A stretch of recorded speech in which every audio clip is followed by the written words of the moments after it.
Hi folks, how you going? Bob here with another Beers with Bob. Welcome aboard.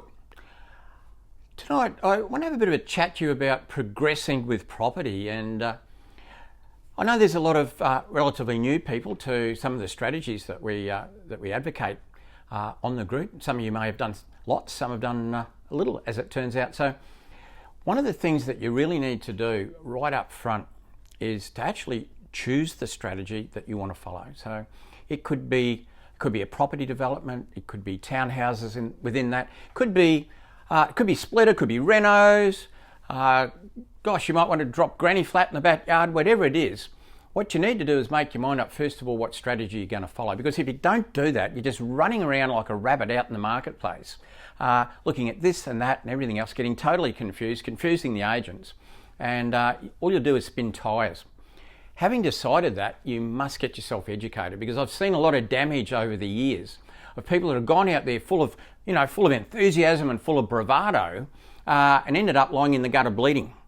And that's not where you want to be. So most importantly, wherever strategy you choose, find yourself an expert in there and go and learn it. And if it's property development, I'd love to be your expert. Next thing to sort yourself out is, well, okay, this is what I'm going to do. It could be, let's say I'm going to do a splitter, whatever it is. Can I afford to do one? What can I afford to do? And so initially, what you've got to do, find yourself a good broker, a broker that's familiar with, if you like, let's say you're going to do a little splitter, someone who's familiar with development finance to do a splitter. And get yourself assessed, get yourself qualified financially to see what you can afford. Now, it's no big deal if you don't have enough money, because there's lots of strategies, and we teach those creative strategies of doing deals with little money or even no money. So it's certainly not game over, but it's good to know what you can afford to do. Very important, get yourself structured. Now, this is so important. You know, you don't just head out there and start buying stuff in your own name. I've seen some disasters happen over the years. Get yourself structured, and if you need to know more about structures, what you need is what I call a property accountant. Okay, somebody who's an accountant who's familiar with business structures, with tax structures, particularly with property. And the structure is not something off the shelf. It needs to be tailored for your own specific circumstances, and that's really important. So having ticked those boxes, worked out what you want to do, get yourself structured, get yourself educated, is to choose what I call choose a patch. And that's where you're going to choose an area to become an expert. Think of Sydney. I mean, gosh, there could be 20 or 30 markets in a place the size of Sydney. Melbourne too. You just can't be an expert everywhere. What's going to happen, and I've seen people do this time and time again, they think, oh, okay, what I'm going to do, I'm going to give myself a big market, because if I give myself a big market, I've got a much better chance of finding a deal.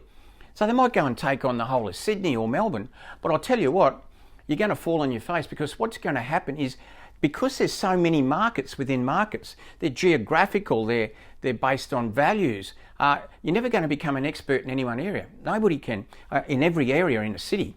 And all that's going to happen is you're not going to be confident enough, you're going to be confused, and you end up not making a decision. Either that, or it takes you so long to actually sort out this area, sort out the pricing and everything else, that somebody else who does know that area is going to snaffle it off you, pull it out from underneath you. So you need to get yourself a patch and become an expert in that area. So there you go. That's a few tips, if you like, for newbies getting started.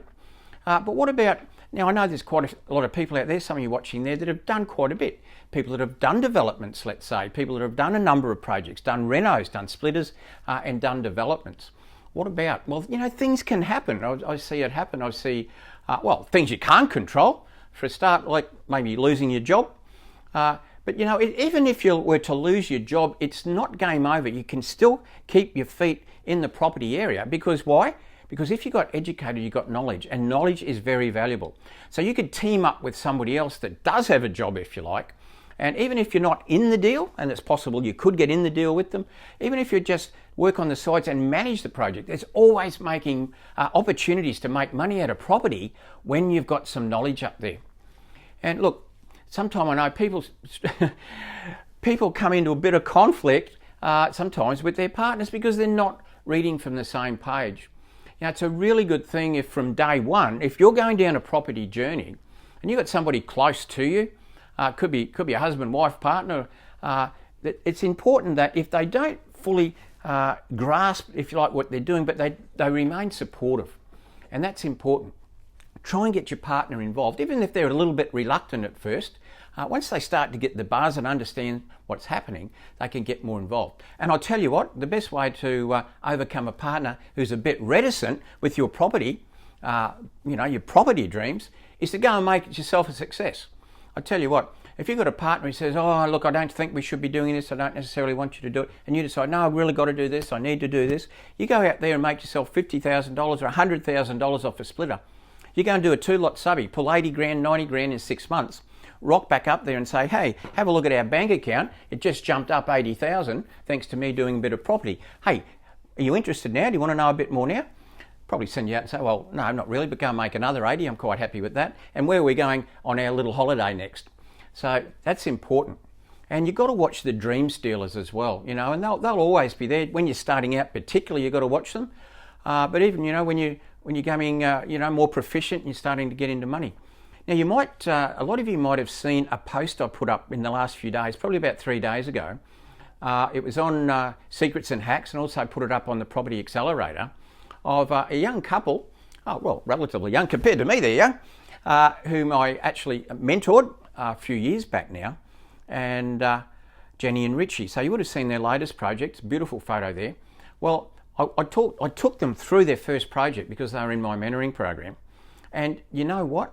Their whole family was against them getting involved in property development.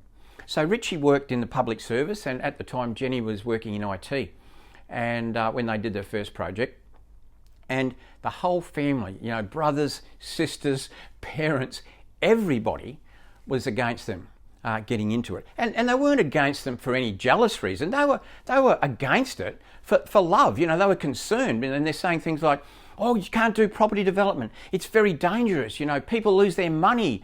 They lose all their money and they get into trouble. And, oh, you can't destroy yourself financially. Don't do it. Don't take the risk. Well, guess what? They had the passion. And the first project, you read about it, over $1 million profit. And they'd actually did that project with a money partner. Incidentally, they met the money partner at one of my 3-day events, which can happen. I've even had marriages start there, let alone financial partnerships. So that's what happened. Money partner, over $1 million profit. That's over $500,000 each. Money partner got their money back over 500. Jenny Richie over 500. I tell you what, I reckon that would change their family's attitude, and it did. And now they're happily moved on in doing more development. So. Yeah, you just can't let those dream stealers steal your dream. The best way to show them, do it. Don't argue with them. Don't take it on board. Just get out there and do it. So there you go, a few tips. I'd like to remind you, tomorrow night, what time? 7:30? We're on the couch. On the couch. We're on the couch in our living room tomorrow night. So make sure you front up. And in fact, get on a few minutes before. That tomorrow night, on the couch again. Another thing is, now the competition that we're running, you would have seen a competition come up today on Property Developer Secrets and Hacks. First prize is would you believe, 30 minutes with me. I thought that was going to be second prize. Hillary organised this, didn't even tell me anything about it. She went and made this post, running a competition, and first prize is having a chat with me for 30 minutes. I said to her, look, I think the first prize should be a nice bottle of champagne or a carton of Corona, and second prize for the loser should be having to spend 30 minutes talking to me. But anyway, it is what it is. And so what we're going to do, we're going to announce the winner tomorrow night. If you call that a winner, somebody talking to me for 30 minutes, I don't know whether they're winning or losing, but anyway, I'm happy to do it. So we'll be able to talk about anything you like, anything to do with property. If you want to have a chat about fishing as well, I'm up for that. But that'll be, the winner will be announced tomorrow night on the couch, 7:30, Friday, tomorrow night. So there you go. I hope you got something out of that. And I look forward to, probably see you on some posts tomorrow out there, but particularly tomorrow night on the couch. See you 7:30 tomorrow night. Cheers.